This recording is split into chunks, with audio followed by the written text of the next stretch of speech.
Colorado, 1903, the vast landscape stretched endlessly under a relentless sun, its rolling hills and jagged mountains forming a picture of both beauty and isolation. The Sandoval family had moved here 3 years prior, leaving behind the bustle of Denver for what they hoped would be a more prosperous life in the quiet farming community of Western County. Miguel Sandoval, a hard-working man of 42 with calloused hands and deep-set eyes that had seen both fortune and hardship, had purchased the property for a sum that had nearly emptied their savings. His wife, Elena, 10 years his junior, had initially protested the move, but eventually relented when Miguel spoke of the opportunities that awaited them, the chance to build something lasting for their children, Thomas, age 12, and Lucia, just 7. The property was impressive by local standards. 80 acres of mostly arable land with a modest 2-story farmhouse that needed repairs but was structurally sound. Yet it was the barn that had been Miguel's pride, an imposing structure of weathered wood, larger than most in the county, standing tall against the backdrop of the distant mountains. A bargain, the bank manager had called it when finalizing the sale. The previous owners left rather suddenly. His smile hadn't quite reached his eyes when he'd said it, but Miguel had been too excited to notice. The first winter had been difficult, as winters in Colorado often were. The house's old windows rattled against the howling wind, and the barn's vast interior seemed to amplify every creak and groan. But the Sandovals had endured, and by spring they had begun to feel at home. It was during the second summer that things began to change. The neighbors, initially welcoming if somewhat reserved, began to keep their distance. Invitations to Sunday gatherings after church gradually ceased. Children who had once played with Thomas and Lucia were suddenly called home whenever the Sandoval children approached. "It's because we're different," Elena had suggested one night as they sat at the kitchen table, the oil lamp casting long shadows across the worn wood. Miguel had shaken his head. "We've been here long enough. They know us now." But deep down he suspected there was more to it than simple prejudice. He had noticed how the older residents would fall silent when he entered Harmon's general store, how they would exchange glances when he mentioned improvements he planned for the barn. And then there were the noises. At first, Miguel had attributed them to the natural settling of old wood, to the wind finding its way through unseen cracks in the barn's high walls. But as summer waned and autumn approached, even he couldn't deny that there was something deliberate about the sounds that emanated from the structure late at night, something almost methodical. "Perhaps it's just animals," Elena had suggested, her voice tight with forced optimism. "Raccoons or possums." But raccoons didn't drag heavy objects across wooden floors. Possums didn't create rhythmic knocking sounds that seemed to follow a pattern. And neither explained why on certain nights Thomas would wake screaming about the shadow man standing at the foot of his bed, pointing toward the barn. Miguel kept a loaded shotgun beside their bed now. Elena had taken to hanging crosses not just in the house but on the fence posts surrounding the barn. The local priest, Father Donnelly, had been reluctant to come when Elena had requested a blessing for the property, citing a busy schedule. When he finally did arrive, he had refused to enter the barn, performing a hurried blessing of the house before departing with barely a word. As October approached and the days grew shorter, Miguel found himself avoiding the barn after sunset, completing his chores earlier and earlier. The feeling of being watched intensified with each passing day. What none of them knew was that the worst was yet to come, and that the true horror of the Sandoval barn was still waiting to be uncovered. October 17th, 1903, a date that would be etched into the collective memory of Western County for generations to come. The day began like any other. Miguel rose before dawn, dressed in the dark as Elena slept, and made his way to the barn to milk their 2 cows and feed the chickens before breakfast. The morning air was crisp, carrying the first real bite of winter. Frost crunched beneath Miguel's boots as he crossed the yard, lanterns swinging at his side, casting dancing shadows across the ground. The barn loomed ahead, its weathered exterior painted in hues of deep blue and black in the pre-dawn light. Miguel paused at the door, as had become his habit. He listened. The usual sounds, the restless shifting of livestock, the soft cooing of chickens, were absent. Complete silence emanated from within, as if the structure were holding its breath. Steeling himself, Miguel slid open the heavy wooden door and lifted his lantern higher. The interior appeared normal. Stalls to the left, hay storage to the right, farm implements hanging on the far wall, and yet something felt wrong. The air inside was unusually cold, colder than outside, which defied natural logic. Miguel's breath clouded heavily before him as he stepped inside. "Hello?" he called, immediately feeling foolish. Who would be in his barn at this hour? But the impulse had been irresistible, driven by some primal instinct that whispered he was not alone. The cows shifted nervously in their stalls. The chickens, normally vocal at his approach, remained silent. Miguel moved deeper into the barn, the floorboards creaking beneath his weight. He reached the ladder leading to the hayloft and paused again, his eyes drawn upward to the dark space above. Something rustled in the hay. "Is someone there?" Miguel called, his voice steadier than he felt. No answer came, but the rustling continued. Cursing softly, Miguel propped his lantern on a nearby beam and began to climb, thinking perhaps a stray cat or raccoon had found its way inside. The ladder creaked ominously with each step. As his head cleared the level of the loft floor, Miguel froze. The rustling had stopped. In the dim light filtering up from his lantern below, he could make out the scattered hay, the wooden support beams, and something else. A shape, darker than the surrounding shadows, hunched in the corner furthest from the ladder. "Who's there?" Miguel demanded, fear giving his voice an edge. The shape didn't move.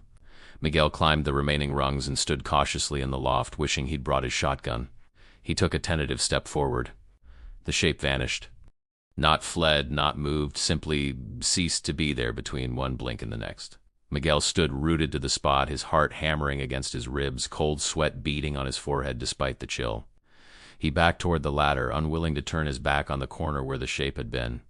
His foot found the top rung, and he began to descend, eyes still fixed upward. When he reached the bottom, Thomas was standing there. Miguel let out a startled cry. "Thomas, what are you doing here?" The boy's eyes were wide, his face pale in the lantern light. "I saw you from the window, Papa. You looked scared." Miguel forced a smile. "It's nothing, son.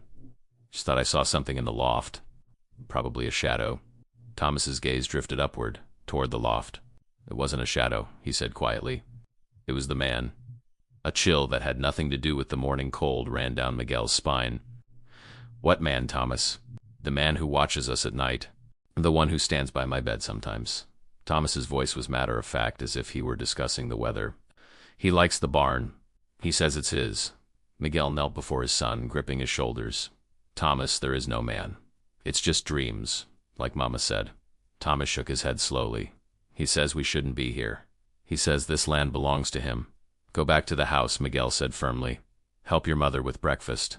I'll finish here." Thomas hesitated, then nodded. "Be careful, Papa. He's angry today." Miguel watched his son walk away, the barn door sliding closed behind him with a sound like a sigh.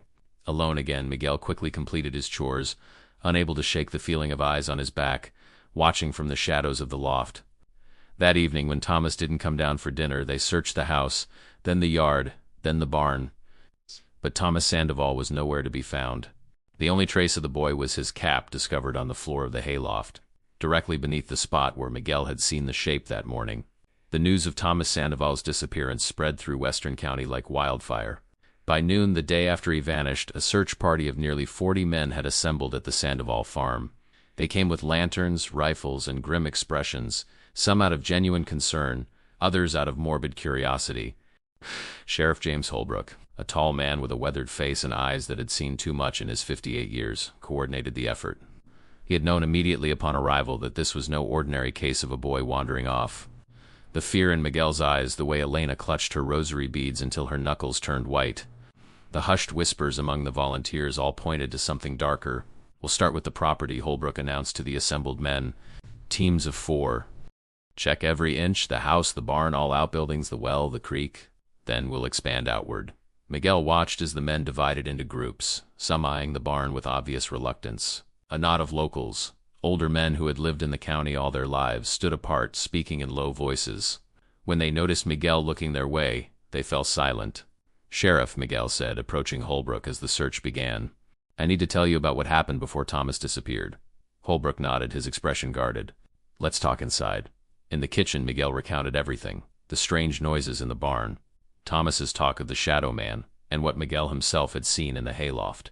Elena sat nearby, silent tears streaming down her face as she held Lucia close. The sheriff listened without interruption, his face revealing nothing. When Miguel finished, Holbrook sighed heavily. "Mr. Sandoval, I've been sheriff in this county for 22 years.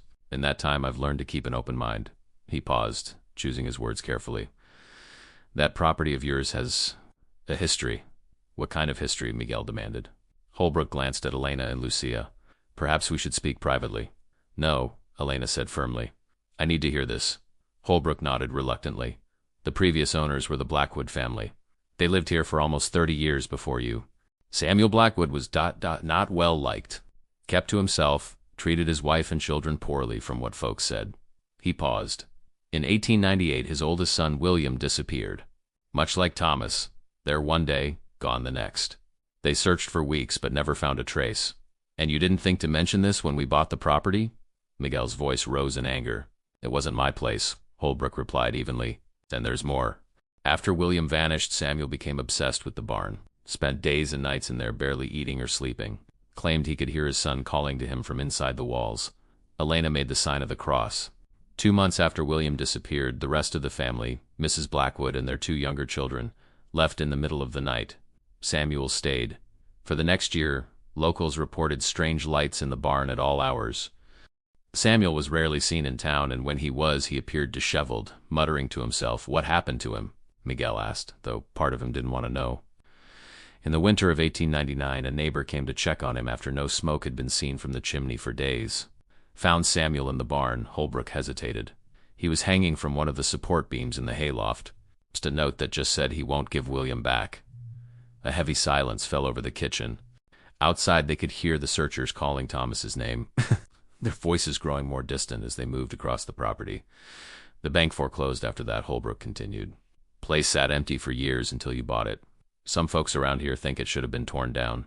Miguel's mind raced, connecting pieces of a puzzle he hadn't known existed until now. And no one ever found William? Holbrook shook his head. Not a trace. Sheriff! A shout from outside interrupted them. They rushed to the door to find one of the search parties returning from the barn, the men's faces pale. You need to see this, the lead man said, his voice shaking. They followed him to the barn, where a crowd had gathered at the base of the ladder leading to the hayloft. Sheriff Holbrook climbed up first, followed by Miguel. Elena remained below, clutching Lucia protectively. In the hayloft, the men had cleared away the hay from a section of the wooden floor, revealing what appeared to be a trapdoor, one that hadn't been visible during Miguel's previous inspections of the barn. We found it by accident, explained one of the searchers. Kinkins here dropped his watch, and when he moved the hay to look for it, he felt a draft coming through the boards. Holbrook knelt to examine the trapdoor. There was no handle, no obvious way to open it. The sheriff took out his pocketknife and worked it into the seam around the edge. After a moment of resistance, the trapdoor lifted, revealing a dark space below and the top of what appeared to be a crude ladder leading down. A musty, damp smell wafted up from the opening, along with a cold draft that seemed to penetrate to the bone. The men gathered around took an involuntary step back. Get more lanterns, Holbrook ordered, and rope. Miguel stared into the darkness below, his heart pounding. My son, he whispered. Is he down there? We're going to find out, Holbrook replied grimly. As the men prepared to descend into the unknown space beneath the barn, none of them noticed the small, child-sized footprints in the dust of the hayloft. Footprints that led from the trapdoor to the edge of the loft, where they simply ended, as if whoever had made them had vanished into thin air. The lanterns cast elongated shadows as they were lowered into the dark hole beneath the hayloft. Sheriff Holbrook went first, descending the rickety ladder that creaked ominously under his weight. Miguel followed immediately after, ignoring the warnings of the other men to wait. The space below was larger than expected. A chamber roughly 20 feet square with a dirt floor and walls of stacked fieldstone. The air was stale and damp, smelling of earth and decay. Their lantern light revealed crude wooden shelving along one wall, holding what appeared to be jars of preserved food, now long spoiled. This wasn't on any of the property plans, Miguel said, his voice hushed in the confined space. Root cellar, maybe, Holbrook suggested, though his tone lacked conviction. Though it's unusual to access it from the hayloft rather than outside. As more men descended with additional lanterns, the chamber's details emerged from the darkness. A small table and chair sat in one corner. Papers were scattered across the table's surface, yellowed with age. In another corner lay a narrow cot with a moldering mattress. Someone lived down here, one of the men whispered. Miguel moved to the table, examining the papers.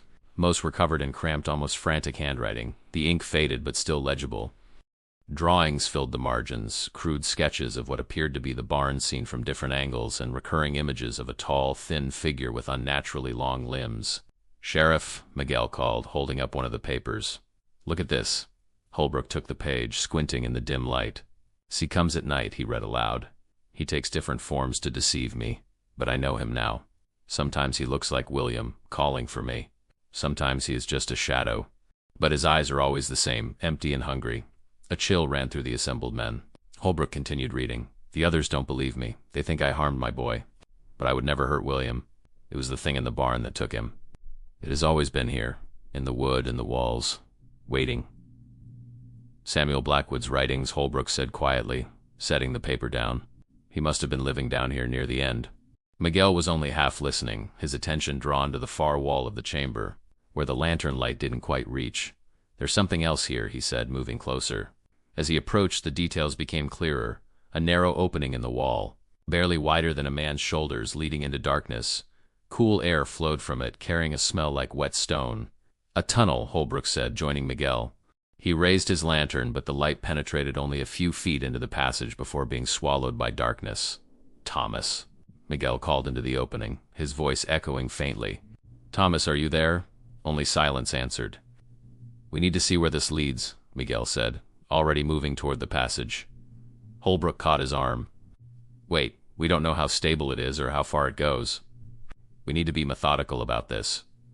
But Miguel's patience had run out.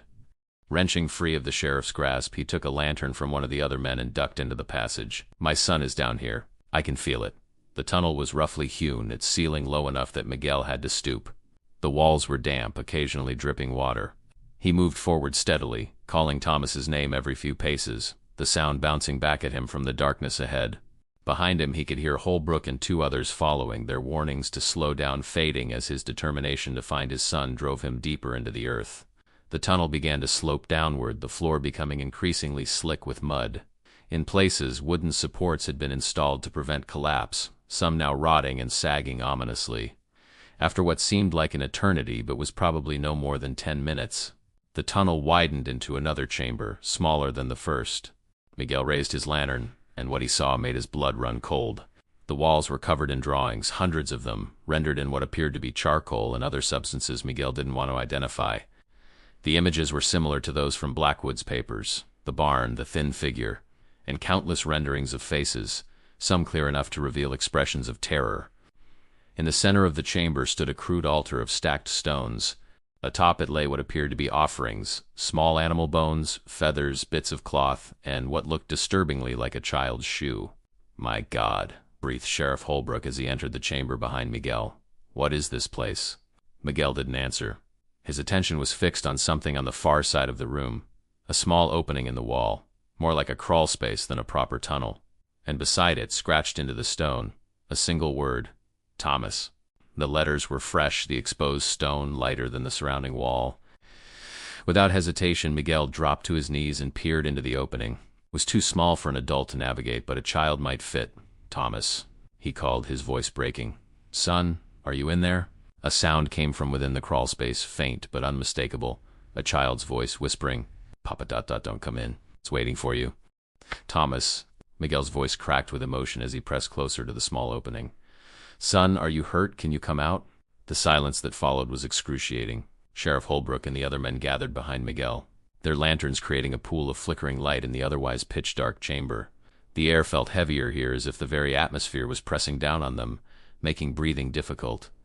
I can't come out, Papa, Thomas's voice finally replied, so faint they had to strain to hear it. He won't let me. Who won't let you? Miguel demanded, fighting to keep his voice calm. Thomas, there's no one else down here but us. We've come to take you home. A soft, humorless laugh filtered through the opening, a sound no child should make. He says this is my home now, like it was William's home. Sheriff Holbrook knelt beside Miguel. Son, this is Sheriff Holbrook. We're going to get you out of there. Can you tell us if there's another way into that space? Is it a room? It goes down forever, Thomas replied. There are others here too. William is here. He's been here a long time. The men exchanged uneasy glances. One crossed himself and muttered a prayer. Step aside, Miguel said suddenly, reaching for a pickaxe one of the men had brought down. I'm going to widen this opening. Miguel, wait, Holbrook cautioned. We don't know how stable this is. You could cause a cave-in, but Miguel was beyond reason. He attacked the wall around the small opening, the pickaxe sending chunks of stone and dirt flying. The other men joined reluctantly, using whatever tools they had. The work was slow and grueling, the opening widening inch by painful inch. As they worked, Thomas continued to speak, his voice sometimes clear, sometimes barely audible, as if he were moving around in the space beyond. William says his father tried to save him too. He made this place to hide from the man in the barn, but the man followed him down here. A pause. The man is old, Papa, older than the barn, older than the land. Miguel worked faster, sweat pouring down his face despite the cold. Don't listen to these stories, Thomas. Focus on my voice. We're coming for you. He wants me to tell you something, Papa. Thomas's voice had changed subtly. Still his, but with an odd cadence that raised the hair on the back of Miguel's neck. He says you should have left when the noises started, like the others did. Now it's too late. The opening was now large enough for a man to squeeze through, revealing a narrow passage that sloped steeply downward into darkness. Miguel immediately began to lower himself into it, but Holbrook grabbed him. I'm going first, the sheriff said firmly, drawing his revolver. Stay behind me and the rest of you be ready to pull us out if needed. Holbrook went through first, then Miguel. 2 other men followed while the rest remained in the chamber, holding ropes that trailed behind the search party like lifelines. The passage was tight and winding, forcing them to proceed single file and often on hands and knees. The air grew colder and damper as they descended, the walls slick with moisture. Their lantern light revealed occasional marks scratched into the stone, crude symbols none of them recognized. Thomas, Miguel called. Keep talking so we could find you. No answer came. They continued downward for what felt like an eternity, but was probably only minutes. The passage eventually leveled out and widened into another chamber, this one larger than the previous 2. Their lantern light couldn't reach the far walls or ceiling, giving the unsettling impression of having entered a vast, open space underground. Thomas? Miguel's voice echoed, seeming to travel much farther than it should have. Sheriff Holbrook raised his lantern higher. As more light penetrated the darkness, they could make out shapes scattered across the chamber floor, bundles of cloth, small personal effects, and what appeared to be scattered bones, some clearly human. Dear God, one of the men whispered. Over there, Holbrook said suddenly, pointing. In the far corner of the chamber, a small figure sat huddled against the wall. Even from a distance, Miguel recognized his son's red jacket. Thomas, he cried, rushing forward before anyone could stop him. As he approached, Thomas looked up. His face was filthy, streaked with dirt and what might have been tears, but he appeared physically unharmed. Yet something in his eyes caused Miguel to slow his approach, a wariness, almost a wildness, that he had never seen in his son before. Papa, Thomas said flatly. You came. Of course I came, Miguel said, dropping to his knees before the boy. We're going to take you home now. Thomas shook his head slowly. I told you not to come. It's all right, son. You're safe now. Miguel reached out to touch Thomas's shoulder. Thomas flinched away. You don't understand. He let me talk to you because he wanted you to come down here. The boy's eyes flicked to a point over Miguel's shoulder. He's right behind you.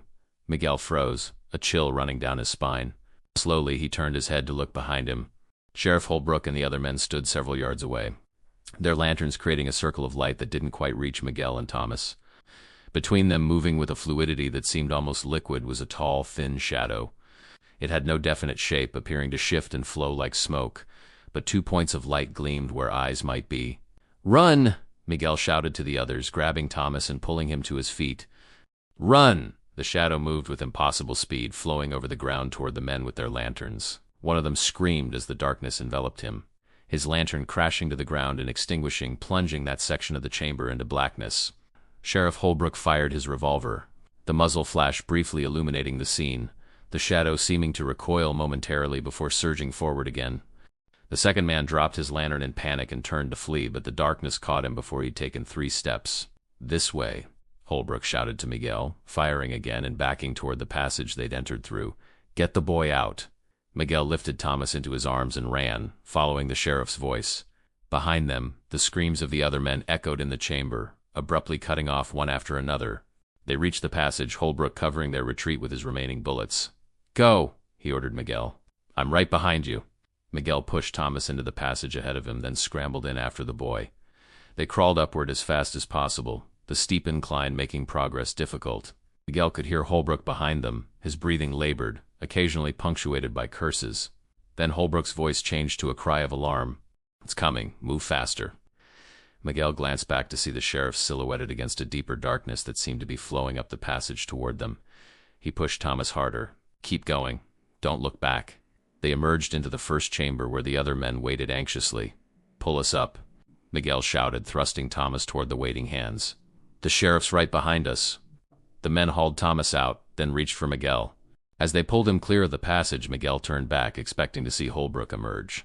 Instead, he saw only darkness filling the passage, and heard the sheriff's final, terrified scream echo up from below.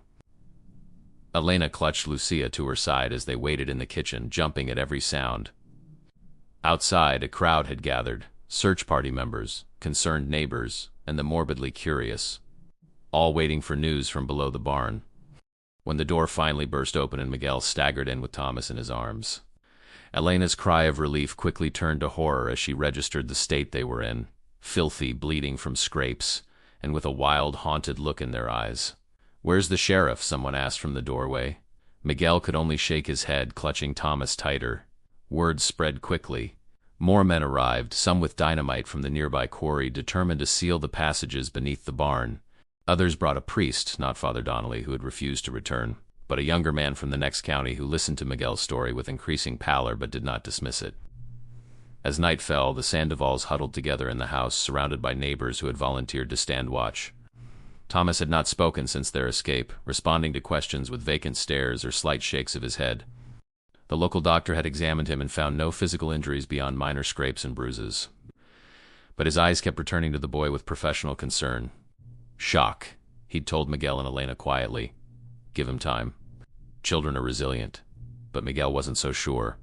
He had seen something in his son's eyes down in that chamber, something old and knowing that had no place in a child's gaze. Outside, they could hear the men working in the barn, the occasional muffled explosion as they collapsed sections of the tunnel. The priest moved through the house, blessing each room, placing small crosses above doorways and windows.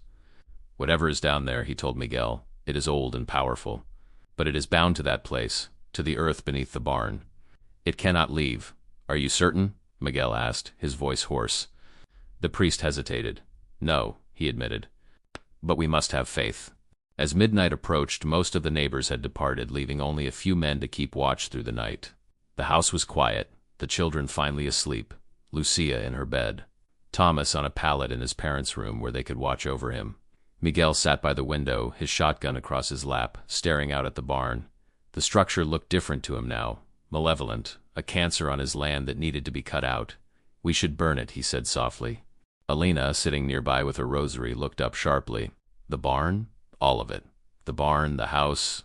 Leave nothing standing. Miguel, this is our home. Everything we have is here." He turned to her, his eyes reflecting the lamplight. "No home is worth this. No land is worth our children." Before Elena could respond, a soft voice came from the doorway. "It won't help." They turned to find Thomas standing there, his face ghostly pale in the dim light.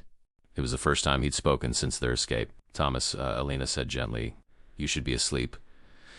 Thomas ignored her, his eyes fixed on his father. "Burning won't stop him. The Blackwoods tried that too. He just goes deeper into the ground until the fire's gone." Miguel and Elena exchanged alarmed glances. "How do you know what the Blackwoods did?" Miguel asked carefully. "William told me," Thomas replied simply. "He's been down there a long time. There were others before him too. The man in the barn takes one from each family. He says it's a payment for living on his land." A chill ran through Miguel. "Thomas, these are just stories. Bad dreams from your ordeal." Thomas shook his head slowly. "He's coming tonight. Not for me. He already has part of me." The boy touched his chest. "In here. But he's coming for one of you. Or Lucia." Elena made the sign of the cross, tears welling in her eyes. "I won't let that happen."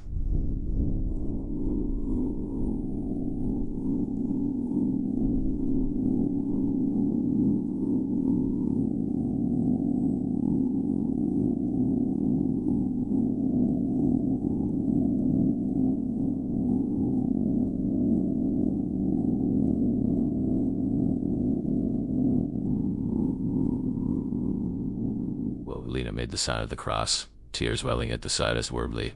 "You grabbing a shotgun tighter. One child from each family. When you took me back, you broke the bargain." A pounding at the front door interrupted them. One of the men keeping watch burst in, his face pale with terror. "The barn," he gasped. "Something's happening." They rushed to the window. The barn was intact, but surrounding it was a ring of what appeared to be small flames, dozens of them arranged in a perfect circle. A sad smile crossed Thomas's face, an expression no 12-year-old should wear. "You can't stop him, Papa. No one can." But ... double quotes, he hesitated. "William told me there might be a way to make him sleep again. For a long time, maybe." "How?" Miguel asked, leaning forward. "Blood," Thomas whispered. "Willingly given on his altar, not taken. That's the difference," Elena gasped. "Thomas, stop this. This is evil talk." I should have stayed, Thomas continued, his voice flat. That was the bargain. As they watched, the flames began to move, flowing together like liquid fire until they formed a single line leading directly toward the house. Get Lucia, Miguel ordered Elena. We're leaving. Now. But as Elena turned toward their daughter's room, a scream rent the air, high-pitched and terrified. Lucia's scream. Miguel was the first to reach her room, throwing open the door, shotgun raised. The window was open, curtains billowing in the night breeze. Lucia's bed was empty. On the floor beneath the window were small, wet footprints, not leading in from outside but heading out, as if something had emerged from beneath the floorboards and carried Lucia away. Dawn broke over the Sandoval farm, painting the land in hues of gold and amber that belied the horror of the night before. Miguel stood in Lucia's empty room, his face a mask of exhaustion and despair. He hadn't slept, hadn't eaten, had barely spoken since discovering his daughter missing. The local men had searched through the night, combing the property and surrounding woods, finding nothing. No tracks beyond those few wet footprints in Lucia's room. No disturbance in the fresh soil where they had collapsed the tunnel entrances. No sign of the strange ring of fire they had all witnessed. Elena moved like a ghost through the house, alternating between fits of hysterical weeping and eerie calm. Thomas sat in the kitchen staring at nothing, occasionally muttering words no one could understand. Shortly after sunrise, a rider arrived from town with news. 4 men had volunteered to descend into what remained of the tunnels beneath the barn. They had not returned, and no one else was willing to go after them. It's taking more now, Thomas said when he heard this. It's hungry. Miguel looked at his son, truly looked at him for the first time since their escape. Thomas's eyes were different, older, with a flatness that reminded Miguel of the sheriff's eyes when he'd spoken of finding Samuel Blackwood hanging in the barn. How do we get her back? Miguel asked, his voice raw. It was the first time he'd acknowledged that Thomas might know more than he should. Thomas met his father's gaze. I told you. Blood willingly given. On his altar. Whose blood? Miguel demanded. It should have been mine, Thomas replied. But he's tasted me now. I'm marked. He touched his chest again. It needs to be someone pure. No more, Miguel said firmly. No more sacrifices. There must be another way. Thomas shook his head slowly. There isn't. William tried for years to find another way. The Blackwoods before them tried. The land belongs to him. We're just tenants. Elena appeared in the doorway, her face streaked with dried tears. I'll go, she said quietly. I'll give whatever is needed to bring Lucia back. No, Miguel crossed to her, taking her hands. I won't lose you two. Then what? Elena demanded, a flash of fire returning to her eyes. We abandon our daughter to that thing? Miguel had no answer. As the day wore on, more men arrived from town, some with rifles, others with mining equipment, a few with books of scripture or arcane symbols drawn on scraps of paper. They gathered in the yard, arguing over approaches, forming plans and discarding them just as quickly. Miguel watched them from the porch, knowing in his heart that none of their methods would work. Thomas had told them the truth, as terrible as it was. The entity beneath their land demanded payment, blood freely given on its own terms. As dusk approached, the men built fires around the property, creating circles of light against the coming darkness. Some left, unwilling to be caught on the Sandoval farm after nightfall. Others remained, grim-faced and determined, firearms ready. Miguel found Thomas in Lucia's room, sitting on her bed, holding one of her dolls. How do we reach the altar? Miguel asked without preamble. The tunnels are sealed. Thomas looked up, his expression unreadable. He'll open a way, for the right offering, and if someone gives their blood willingly, he'll release Lucia? Thomas hesitated. Yes, but she won't be the same. No one ever is, after they've been in his domain. He touched his chest again. Part of him stays with you. Miguel knelt before his son. Is that what happened to you? Is part of him in you now? A tear slid down Thomas's cheek, the first genuine emotion Miguel had seen from him since their escape. I can hear him, Papa, all the time, whispering, showing me things, terrible things. Miguel pulled his son into an embrace, feeling the boy's thin shoulders shake with silent sobs. I'm going to fix this, he promised. All of it. Night fell. The men outside maintained their vigil, but as the hours passed, there was no sign of the entity, no ring of fire, no movement from the barn. Some began to wonder if the worst had passed, if whatever force had been unleashed had retreated back into the depths of the earth. Only the Sandovals knew better. It was waiting, watching, considering their next move. Shortly after midnight, Miguel gathered what he needed: a lantern, a knife, a small flask of holy water the priest had left, and a shotgun, though he doubted it would be of any use. He kissed Elena goodbye, holding her tightly, memorizing the feel of her in his arms. If I don't return by dawn, he told her, take Thomas and leave this place. Go as far as you can. Start a new life. Alina clutched at him. Miguel, please. There must be another way. There isn't, he said simply. Thomas is right. It wants blood freely given. So be it. He found Thomas waiting for him at the front door. It won't work, Papa, the boy said quietly. You're doing this out of love, but also out of anger. Your blood isn't pure enough. Miguel knelt, placing his hands on his son's shoulders. I have to try. For Lucia. For you. Thomas nodded slowly. I know. I'll show you the way. Together, father and son walked across the yard toward the barn. The men keeping watch called out to them, but Miguel waved them off. Stay back, he ordered. Whatever happens, do not follow us. The barn door stood partially open, a slice of deeper darkness against the night. As they approached, a cold wind began to blow, carrying with it a smell of damp earth and decay. Thomas stopped several paces from the entrance. He's waiting, he said. Inside. Miguel gripped his shotgun tighter. Will you come with me? Thomas shook his head. I can't go back down there. Not yet. He looked up at his father, and for a brief moment, Miguel saw his son again, not the hollow-eyed vessel that had returned from beneath the earth, but his bright, brave boy. I love you, Papa. Miguel swallowed hard. I love you too, son. Take care of your mother. If ... double quotes, he couldn't finish the sentence. With a final nod to Thomas, he turned and entered the barn. Inside, the familiar space had changed. The stalls, the hayloft, the farming implements, all were still there, but they seemed insubstantial somehow, as if they were merely props on a stage. The real barn, Miguel sensed, was something else entirely. In the center of the dirt floor, where no opening had been before, a dark hole gaped like an open mouth. Rough-hewn steps led downward into darkness. Miguel raised his lantern, its light seeming feeble against the profound blackness below. From the depths came a sound, a child's voice singing softly, Lucia's voice. Taking a deep breath, Miguel began to descend. The steps were steep and slick with moisture, forcing Miguel to brace himself against the earthen walls as he descended. His lantern cast jumping shadows that seemed to move with a life of their own, reaching toward him like grasping fingers before retreating back into darkness. The singing grew louder as he went deeper, Lucia's voice, but with an odd, echoing quality that sent shivers down Miguel's spine. She was singing a lullaby Elena often sang to the children, but the melody was distorted, the tempo too slow. The stairway ended abruptly, opening onto a narrow tunnel similar to the one he had navigated with the sheriff. But where that passage had been clearly man-made, this one seemed natural, as if it had been formed by water flowing through the earth over countless centuries. Miguel moved forward, one hand trailing along the damp wall for balance, the other holding his lantern high. The tunnel curved and twisted, occasionally branching, but Miguel followed the sound of Lucia's singing, using it as his guide. How long he walked, he couldn't say.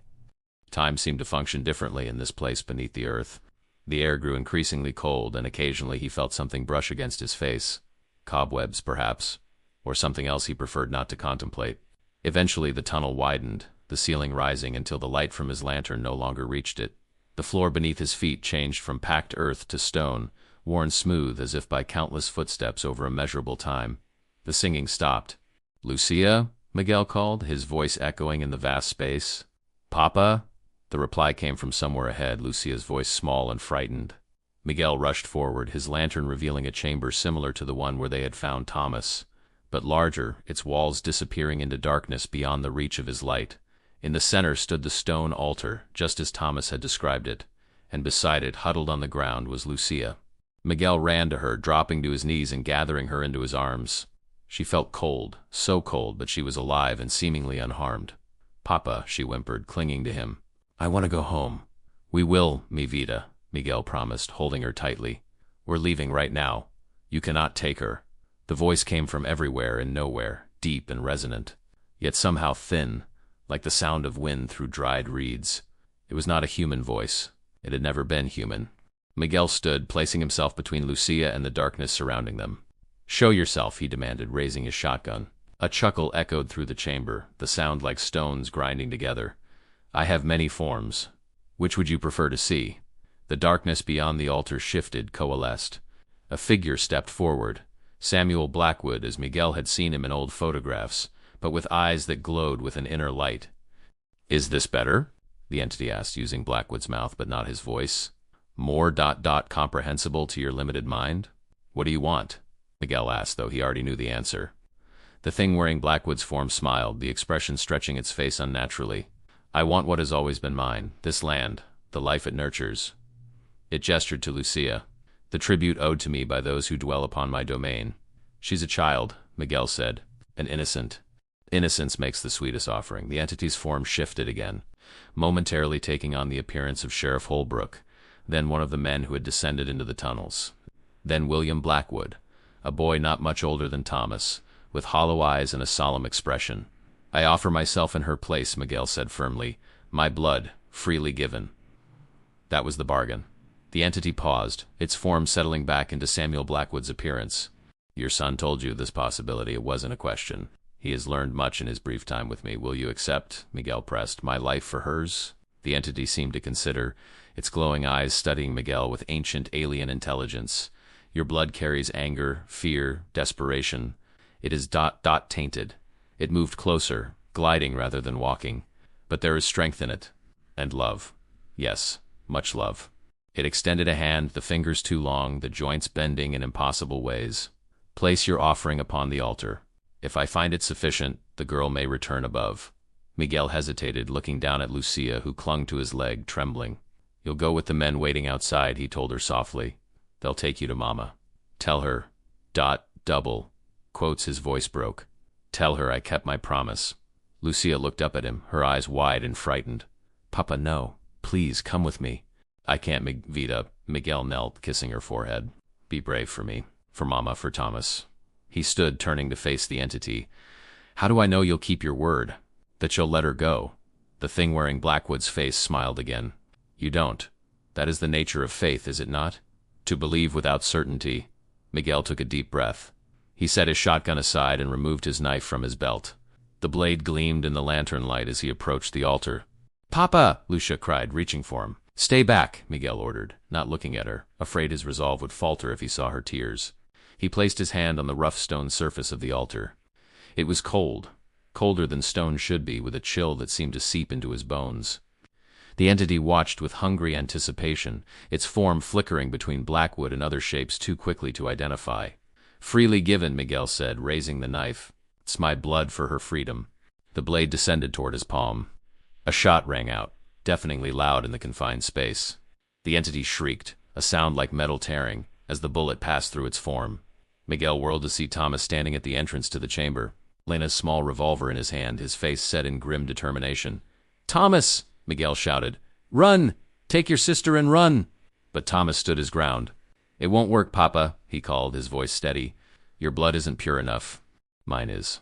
Before Miguel could react, Thomas raised the revolver again, not pointing it at the entity, but at himself. No! Miguel lunged toward his son, but the distance was too great. Thomas pulled the trigger. The gunshot echoed through the chamber, a crack of sound that seemed to split the very air. Miguel's cry of anguish joined it, creating a terrible harmony that reverberated from the stone walls. Thomas staggered but remained standing, blood blossoming across his left shoulder.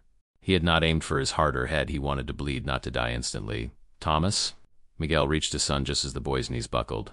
He caught Thomas, easing him to the ground, pressing his hand against the wound to stem the flow of blood. Why? Why would you do this? Thomas's face was pale, but his eyes were clear, clearer than they had been since his return from beneath the barn. He marked me, Papa, he whispered, when I was down here before.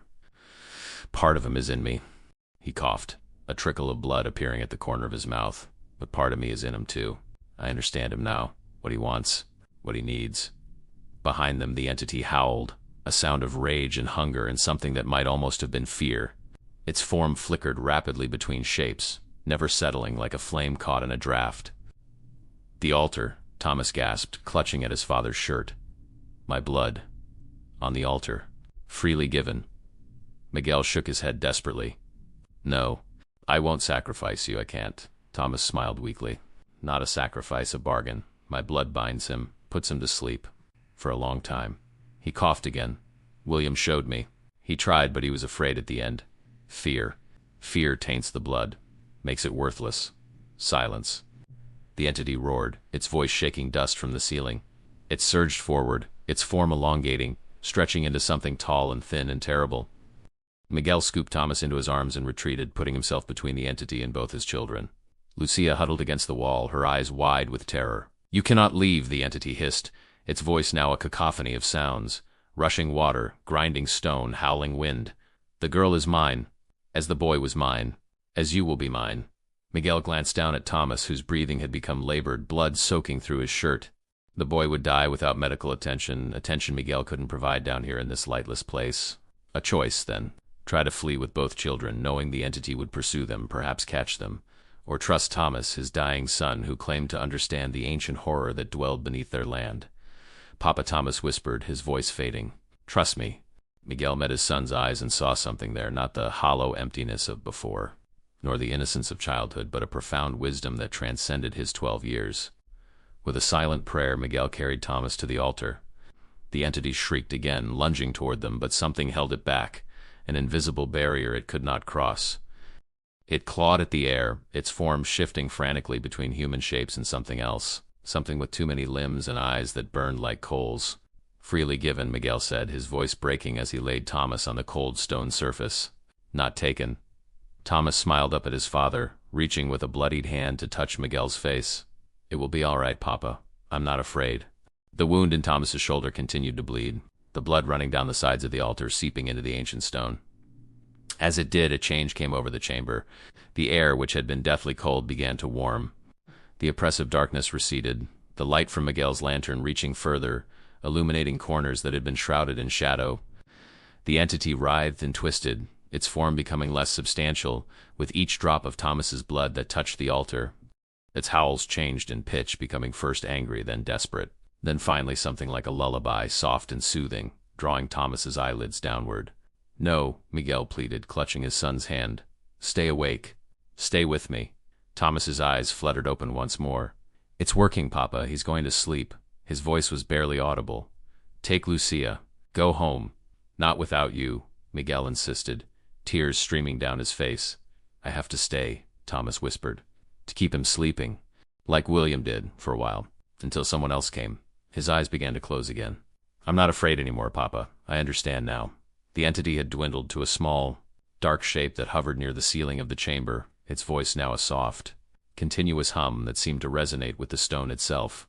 As Thomas's eyes closed completely, the shape descended slowly, settling over him like a shroud, then sinking into his body, not violently, but gently, like a parent tucking a child into bed. Thomas's breathing, which had been ragged, suddenly smoothed out. The bleeding from his shoulders slowed, then stopped. His skin, pale from blood loss, regained some of its color. Miguel watched in astonishment as the wound in his son's shoulder began to close, the torn flesh knitting together before his eyes. Thomas's eyes opened.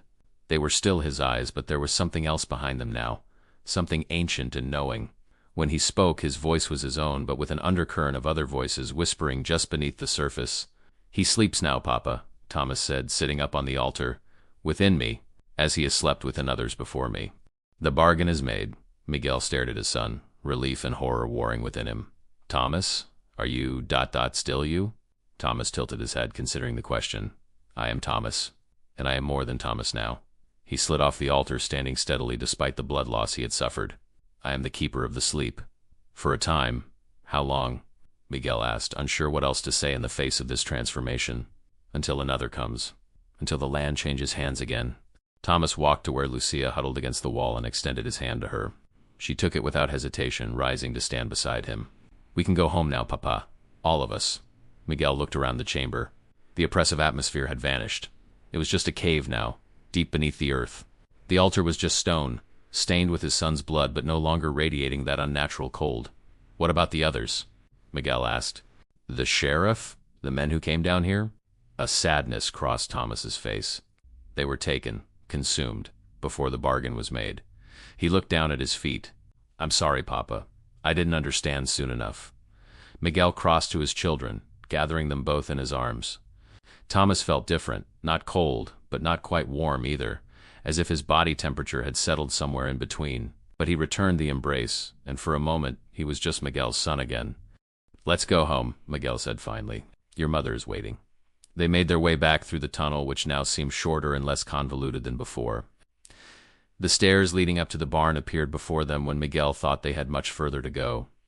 As they emerged into the barn, dawn was breaking. Light streamed through the gaps in the wooden walls, illuminating the floating dust motes. Outside they could hear voices, the men who had maintained their vigil through the night, now moving around the yard in the early morning light. Thomas paused at the barn door, looking back at the hole in the floor, which was already beginning to close, soil and stone flowing like water to fill the opening. "Is it over?" Miguel asked quietly. Thomas turned to him, his expression solemn beyond his years. "For now, Papa. For now. Spring, 1904. 5 months had passed since the night beneath the barn. The Sandoval farm had changed in subtle but significant ways.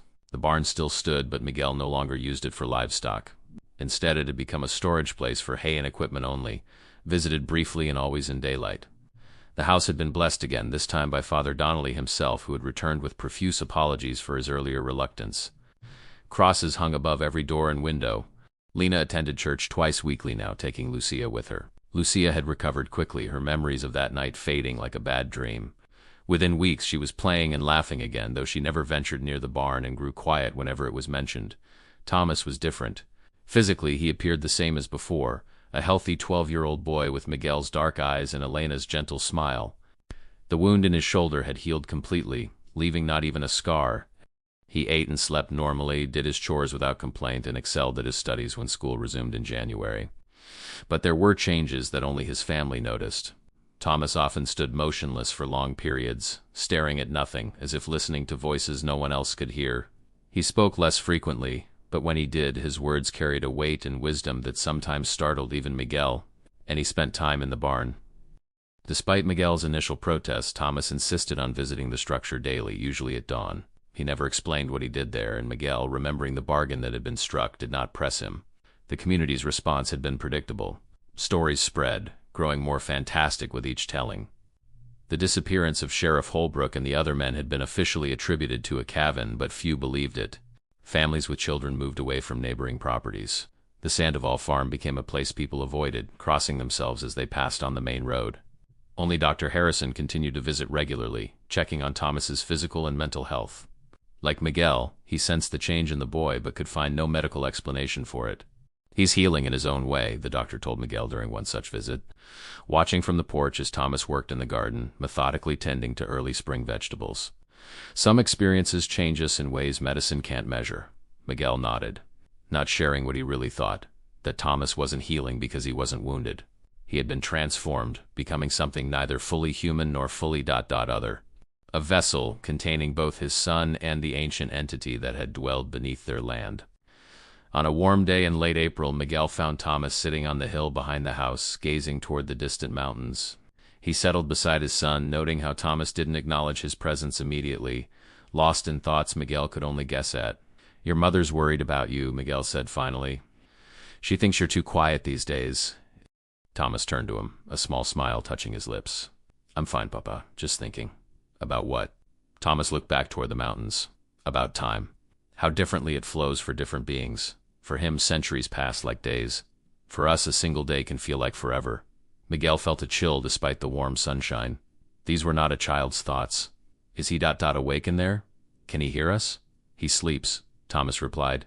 "But even in sleep, he dreams. And I dream with him sometimes." He plucked a blade of grass, twirling it between his fingers. "I see the land as it was before the barn, before the town, when other people lived here." "Native tribes?" Miguel asked. Thomas nodded. They knew about him. They left offerings too, but different ones. Songs, stories, dances. He let the grass blade fall. They understood better than we did. They didn't try to take the land. They belonged to it, not the other way around. They sat in silence for a time, the spring breeze rustling the new leaves on the nearby trees. "We could leave," Miguel said suddenly. "Sell the farm, move somewhere else, start over." Thomas shook his head. "It wouldn't matter. He's bound to me now, not to the land. And besides, double quotes, he gestured toward the barn in the distance. Someone needs to keep watch." "For how long?" Miguel couldn't keep the anguish from his voice. "For the rest of your life?" Thomas considered this.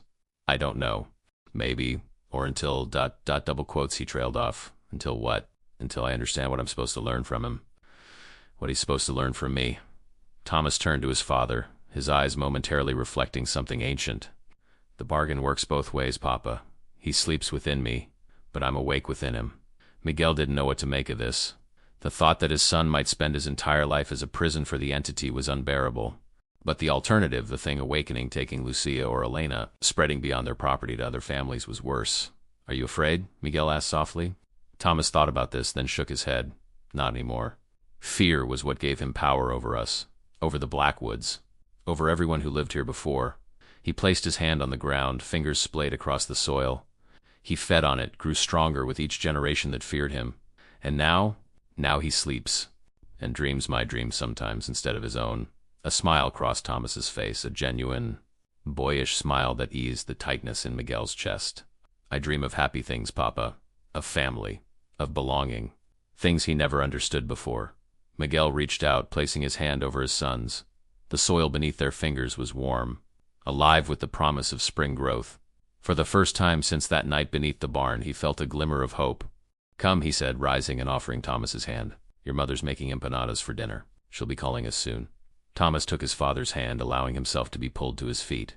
As they walked back toward the house, Miguel noticed something he hadn't seen in months. Thomas was humming a tune, the same lullaby Elena sang to them at night. The sound was purely human, purely his son. The Sandoval farm would never be what Miguel had envisioned when he purchased it. The community would always view them with suspicion. The barn would always stand as a reminder of what lay dormant beneath. But they were together. Thomas was still with them, changed but not lost. And perhaps in time, the entity that slept within him would continue to dream Thomas's dreams of family and belonging, transforming as Thomas himself grew and changed. It wasn't the life Miguel had planned, but it was their life now. And as they reached the house, Elena waving to them from the porch with Lucia beside her, Miguel decided it was enough. More than enough. The mystery of the Sandoval barn would remain unsolved to the outside world. Locals would continue to tell stories about it for generations to come, each version more fantastical than the last. The disappearances would become legend, the property a place of ghost stories and dares among local children. But for the Sandovals, the truth was simpler and more complex all at once. Beneath the ordinary surface of their lives, an ancient bargain had been struck, a sacrifice freely given, a boy who was both jailer and teacher to something old beyond reckoning, and life as it always does continued.